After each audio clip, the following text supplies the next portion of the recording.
태어난 순간부터 잼잼놀이를 배웠던 우리는 놓고 잡고를 연습하는 삶을 살아갑니다. 그런 삶이 싫더라도 언제나 그랬듯 또 그렇게 살아갈 것입니다. 다 그렇습니다. 우리가 힘든 이유는 단지 잡지 못했다는 사실이, 놓아버리지 못했다는 사실이 아니라 충분히 잡고 있을 수 있는데 놓아버려야만 하는 상황을 억지로 알게 됨으로부터, 또는 놓아버려야만 편할 수 있는데 잡아야지만 내가 살 수 있는 상황이 나를 구속으로 몰아붙이기 때문이죠. 이제는 많이 연습해서 다 알고 있는데 그것을 꾸역꾸역 모른 척 이해해야 하기 때문이죠. 책 읽는 다락방의 제이입니다. 우리말에는 신체의 오장육부에 비유한 재밌는 말들이 많이 있죠. 양껏 먹어라 라고 말할 때의 양은 질과 양의 개념에서의 양이 아니라 위장을 일컫는 우리말이고요. 벨이 꼴리다에서의 벨도, 환장하겠다란 말에서의 장도 창자를 일컫는 말입니다. 또 노여워하거나 분한 마음을 표현할 때 부하가 난다라고 말하죠. 여기서의 부하도 허파를 가리키는 순 우리말입니다. 그리고 애쓰다 또는 애타다에서의 애도 창자를 뜻하는 옛말인데요. 누군가의 수고를 위로할 때나 마음과 힘을 다하여 무엇을 이루려고 힘쓸 때 우리는 애쓴다라고 말합니다. 오늘 소개해드릴 책은 부크럼에서 펴낸 참 애썼다, 그것으로 되었다인데요. 편지할게요. 나를 사랑하는 연습, 잘했고 잘하고 있고 잘 될 것이다 등을 써서 독자들에게 많은 위로와 용기를 건네준 정영욱 작가의 에세이입니다. 일과 사람, 사랑을 만들어가는 삶 속에서 우리는 결과가 안 좋으면 이내 불안해하고 쉽게 좌절하기도 하며 상처를 받습니다.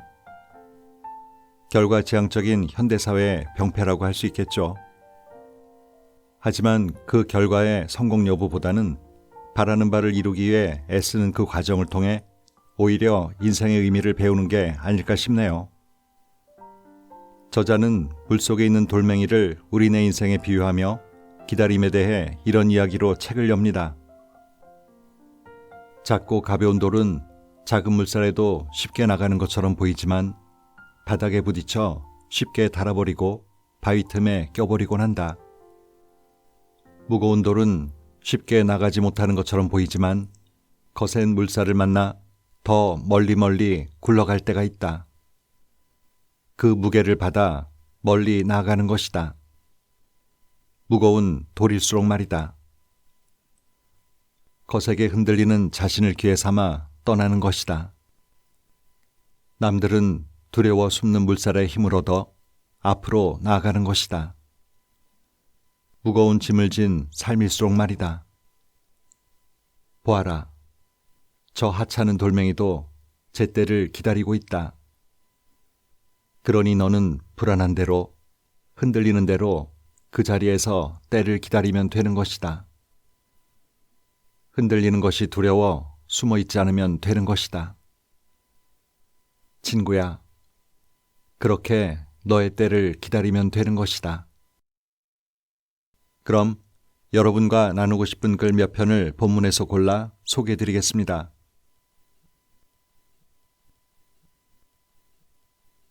애썼다. 참 많이 애썼다. 괜찮은 척 하느라 애썼고 버텨내느라 애썼다. 어떤 때에는 밖으로 나오려는 화를 억지로 쑤셔넣었던 목구멍에게 참 애썼다. 어른이 되기 위해서 혼자 끙끙 앓아버린 시간에게 애썼다. 힘들지 않은 일도 억지로 하면 힘들기만 한데 억지로 힘내온 당신의 마음에게 참 애썼다. 또 힘내라는 말을 억지로 이해시켜버린 머리에게 참 애썼다. 그러니 그렇게 치열하게 애쓴 당신에게 하고 싶은 말이 하나 있다. 오늘은 더 이상 그만 애썼으면 싶다. 애써 자책하지 말고 애써 헛되게 생각하지도 말고 애써 아쉬워하지 말고 애써 뒤돌아보지도 말고 오늘 하루도 그렇게나 애썼으니 말이다. 마지막으로 애써 자신에게 말을 건네면 좋겠다. 난 오늘 참 잘했다고. 실수하지 않아서가 아니라 포기하지 않아서, 뒤처지지 않아서가 아니라 멈춰서지 않아서 참 잘했다고 말이다. 애써 이야기했으면 좋겠다. 저마다의 역할이 있다. 그 어디에도 좋은 눈은 없다. 그 위치에 맞는 눈이 있을 뿐이다. 어떤 날에는 눈에게 있어 쉽게 흩어지는 것이 일찍이도 새벽을 밝히는 이들을 위하여 할 수 있는 일이다. 또 어떤 날에는 수북하게 쌓이는 것이 아름다운 순간을 기억하고 싶은 연인을 위해 할 수 있는 일이다. 어떤 순간에는 잘 뭉치는 눈만이 할 수 있는 일이 있고 반대로 잘 녹는 눈만이 할 수 있는 일이 있다. 이렇게 각자 위치에 맞는 눈이 있는 것처럼 우리 또한 그렇다. 어디에서 잘하지 못해서 또는 어디에서 잘했다고 해서 기죽을 필요 없고 자랑할 필요도 없는 것이다. 다 때에 맞게 도움이 되고 불필요함도 될 수 있을 뿐이니 그 언제의 때가 당신을 어딘가에 맞는 좋은 사람으로 만들 것이니 그러니 모든 노력이 저기 저 얕게 쌓인 눈처럼 쉽게 흩어질 것만 같다고 해서 깊게 아쉬워할 필요 없고 또 수북이 쌓여간다 해서 쉽게 자만할 필요가 없는 것이다. 또 굳이 무언가 해야겠다고 조바심을 낼 필요도 없다. 할 일 없이 녹아내리는 것도 눈이 봄을 위하여 해야 할 일이다. 그러니 이제부턴 내가 아무 곳에도 쓸모없는 사람인 것만 같아서 후회하고 스스로를 질책했던 많은 순간에 쓸모없다고 말하지 않았으면 한다. 따뜻해질 날들을 위하여 그 아픈 시간이 꼭 필요한 일임을 알고 슬픔을 뒤로한 채 녹아내리는 것이니 눈이 따뜻한 봄을 위해 스스로 녹아내리는 것처럼 말이다. 밤이 되어서 눈을 감을 수 있고 아침이 되어서 하루를 시작할 수 있는 것처럼 언제는 때가 되어 물러나는 것이 태양에게 있어 수많은 피곤을 위하여 해야 할 일이자 힘차게 솟아오르는 것 또한 수많은 꽃을 위하여 해야 할 일인 것이다. 그러니 속상한 일이 있어서 힘든 일이 있어서 마음이 무거울 때는 내려놓아도 괜찮다. 지는 것도 솟아오르기 위한 하나의 과정에 불과하다. 긴 새벽 동안 당신의 반대편에는 빛이 환하게 들 테니 그 힘으로 인하여 다시 피어나는 것 또한 결국 당신이 잘 해내야 할 일이다. 또 언제는 깨끗하게 사라지는 것이 맑은 하늘을 위하여 구름이 해야 하는 일이고 언젠가 비가 되어 주룩주룩 흘러내리는 것 또한 수많은 생을 위하여 구름이 해야 할 일이다. 그러니 오늘 울어도 괜찮다. 맑게 개어진 당신의 표정도 그늘 가득한 눈가에서 흘러내리는 눈물도 당신의 마음이 썩어나지 않도록 필요한 일임을 알고 유하게 흘러가면 된다.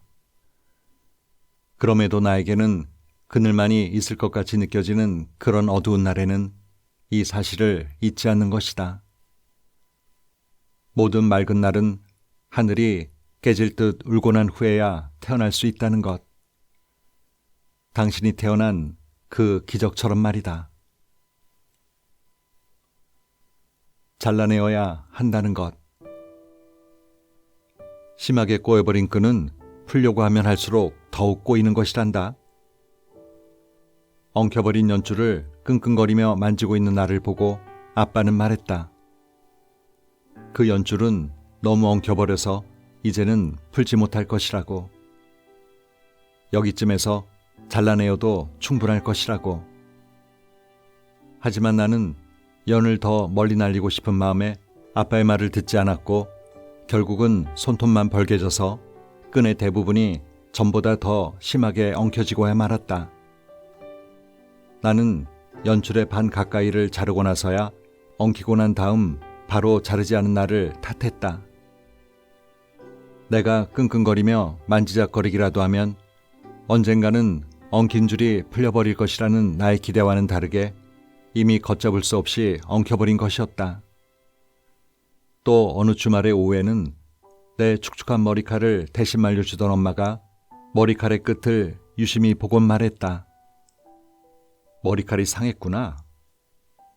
그리곤 머리칼 끝부분이 상하면 바로 잘라내어야 윗부분이 상하지 않는다 말을 했다. 하지만 나는 그동안 기른 머리가 아쉽게만 느껴져서 절대 자르지 않을 것이라고 고개를 절레절레 흔들었다.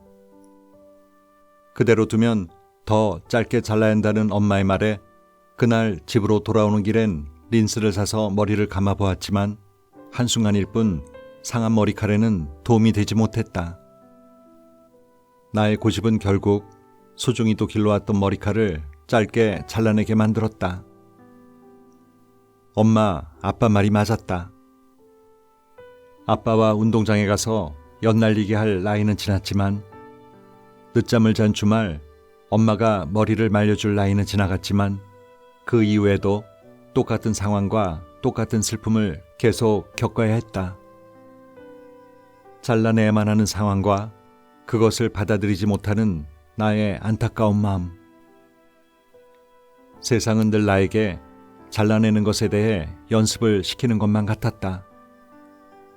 어떤 관계는 엉켜버린 실처럼 풀려고 하면 할수록 더 엉키기 마련이었고 어떤 관계는 상해버려서 내가 원치 않는 곳까지 갈라서도록 만들어버렸다. 예전이나 지금이나 내가 쥐고 있는 어떤 것에 대한 부정은 곧 내가 그것을 잘라내어야만 후에 큰 아픔을 겪지 않는다는 것을 가르치고 있는 것이었다. 예전과 다른 것이 하나 있다면 그런 상황을 받아들이는 나의 태도뿐이었다. 예전에는 엉켜진 것이라도 내가 기필코 풀어낼 수 있을 것만 같아서 또는 상해버린 것이라 해도 다시 예전처럼 되돌아올 것만 같아서 그런 어떠한 기대감들 때문에 쉽게 잘라내지 못했다. 내 힘으로라도 어떻게 해보려고 안간힘을 썼던 것이다. 맞다. 하지만 이제는 달라졌다. 그것이 내 맘대로 풀릴 것이라는 내 기대만큼 되돌아올 것이라는 막연한 상상은 하지 않는다. 다만 잘라내야 하는 그 순간이 지금은 아니기를 바랄 뿐이다. 언젠가는 분명 잘라내야 한다는 것을 머리로는 알고는 있지만 단지 지금 이 순간만큼은 아니길 바라는 마음으로 쉽게 잘라내지 못하는 것이다. 그것이 늘 후회를 만든다고 해도, 그것이 늘 나를 아프게 만든다고 해도. 꼬마였던 어린아이는 어느새 어른이 되어 이제는 엉켜버린 것을, 상해버린 것들을, 나를 힘들게 하는 어떤 것들을 언젠가는 꼭 잘라내야 한다는 것을 마음으로 알게 된 것이었다. 시간 참 빠르다. 요즘 시간 참 빠르다. 우리 엄마는 나이를 먹으면 먹을수록 시간이 빠르게 간다고 했다. 엄마의 시간은 내 시간보다 빨라서 내가 어저께 초등학교에 입학한 것만 같다고 늘 그렇게 이야기했다. 하지만 그러면서도 시간은 누구에게나 공평하다고 말했다. 시간은 태어나면서 나와 같은 출발점에서 같은 속도로 달리는 일종의 그림자 같은 것이라고. 하지만 나이가 들어가는 과정에서 나에게는 자꾸만 뒤를 돌아보는 일이 많아지고 그 순간마다 시간이라는 그림자는 나를 앞질러 달리는 거라고. 엄만 뒤돌아보고 후회하느라 시간에 너무 뒤처져 버렸다고. 엄마의 시간은 걷잡을 수 없이 앞질러 떠나갔다고 그랬다. 얘야, 후회하는 삶을 살지 않을 순 없지만 그 순간마다 시간이 너를 앞지르고 있다는 것을 잊지 말고 살아가렴. 엄만 그 비밀을 이제야 알게 되었단다. 뒤돌아보지 말고 매 순간 앞에 놓여 있는 시간을 바라보고 살도록 노력해라. 그래야 조금이라도 시간에 얽매이지 않고 살아간다. 시간이 빠르다는 것은 그것이 정말 빠르게 가는 것이 아니라 내가 자꾸 뒤를 돌아보는 것이란다. 어떤 소중한 것을 놔두고 왔기에 그렇게나 돌아보는 것이란다. 오직 당신. 춥다. 몸을 웅크리며 내 옆을 걷던 그 애가 말했다. 오랜 시간을 함께했지만 여전히 편에 서툴러서 먼저 손을 잡지 못하는 사람.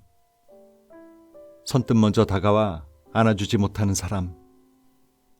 예를 들면 떡볶이 먹고 싶다라는 쉬운 말도 매콤한 것이 먹고 싶지 않냐며 되려 나에게 물어보곤 했다. 가끔 내가 그 의도를 알아차리지 못해서 무심한 듯 답하면 금세 속으론 뾰루통했던 적이 한두 번이 아니었을 것이다. 하루는 그 애가 퇴근을 하고 술이 마시고 싶다고 말을 한 적이 있다. 술을 즐겨 마시지 않는 그 애는 그날따라 연거푸 2잔을 들이키고 정말이지 죽고 싶다는 말을 서슴없이 내뱉었었다. 난 그의 표정을 한번 훑어보고 잔을 부딪혔다. 다 그렇게 사는 거지. 분명 죽고 싶다는 말이 그 의미 자체의 죽음을 의미하는 것은 아니었을 것이다. 그렇다고 죽고 싶다는 표현보다 조금은 가벼운 표현으로 힘들다는 막연한 투정을 한 것도 아니었을 것이다. 그때 나는 그렇게도 몰라줬지만 죽고 싶다는 말은 행복하게 살고 싶다는 다짐과 한숨이었을 것이다. 그날 거리에서 춥다는 말과 함께 뿜어져 나온 그의 한숨은 평소의 한숨보다 갑절은 짙었다. 하지만 나는 어리석게도 춥다는 그의 말에 그러게 라고 답했다. 우리가 사는 세상이 그러하다. 죽고 싶다는 말은 그 말 그대로의 죽고 싶다는 말이 아니라 이제는 행복하게 살고 싶다는 소망이다. 헤어지자는 말은 더 사랑받고 싶다는 것이며 춥다는 것은 따뜻해지고 싶다는 바람이다. 나는 그 아이가 어느 날인가 쉽게 뱉어냈던 헤어지자는 말에도 사랑한다며 그 애의 집 앞으로 달려가 있는 힘껏 안아주지 못했다. 나는 그 여느 날과 같이 그 애에게 눈치가 없는 사람으로 남겨졌던 것이다. 춥다고 말하는 그의 손을 이 차가운 손으로나마 꽉 잡아주었더라면, 죽고 싶다는 그의 말에 내가 옆에 있어 줄게라며 좁은 어깨라도 내어줬더라면, 헤어지자는 말 한마디에 서슴없이 집 앞으로 달려갔더라면, 그랬더라면 어땠을까? 사랑은 언제나 후회를 남긴다. 이기적이게도 후회를 남긴다는 것이 때로는 그만큼 성장했다는 것을 의미한다고 믿었다. 다음 사랑이 있다면 그에겐 해주지 못한 많은 따뜻함을 말해주고 싶다. 내가 이 후회로 인하여 배운 것들로 말이다. 이런 생각을 하는 도중에도 마음 득현쯤에는 그 아이가 떠오른다. 나는 오늘 다음 사랑을 이야기했지만 다음 사랑이 있다면 그 사랑은 다름 아닌 당신이었으면 하는 마음. 다음 사랑은 한 겨울밤 군고구마처럼 따뜻한 온기로 대해주고 싶다. 당신에게로 달려가 따뜻한 온기가 되어주고 싶다는 말이다. 포기하는 마음. 무언가 주는 사람보단 무언가 포기해주는 사람과의 사랑이 마음에 와닿는다. 더 사랑한다는 느낌을 받으며 마음속에 깊이 기억된다. 풍성해서 줄 수 있는 사람보단 풍성하더라도 나를 위해 포기할 수 있는 사람이, 나를 위해 여유를 포기할 줄 아는 사람이, 자신의 시간을 포기하는 사람이, 그 어떤 좋아하는 것도 날 위해서라면 포기할 수 있는 사람이, 그렇다고 정말 포기만 해달라는 것은 아니다. 포기해 줄 수 있는 그 마음, 그냥 그 자체가 좋은 것이다. 어쩌면 사랑은 주고받는 것이 아닌 서로 포기하는 마음일 것이다. 당신이 앞으로 사랑하면서 살아갈 사람이라면 많은 걸 줄 수 있는 사람 말고 많은 걸 포기할 수 있는 사람을 만나길 바란다. 또 당신이 먼저 그런 사람이 되길 바란다. 사랑을 위해 포기할 수 있는 사랑, 그게 더 사랑에 가까운 사랑일 테니까. 그게 더 기억에 남는 사람일 테니까. 짝사랑과 외사랑의 차이를 아시나요? 짝사랑은 한 사람이 어느 대상을 사랑하지만 그 상대방은 그 사실을 모르는 경우이고, 외사랑은 상대가 자신을 사랑하고 있음을 아는 경우인데요.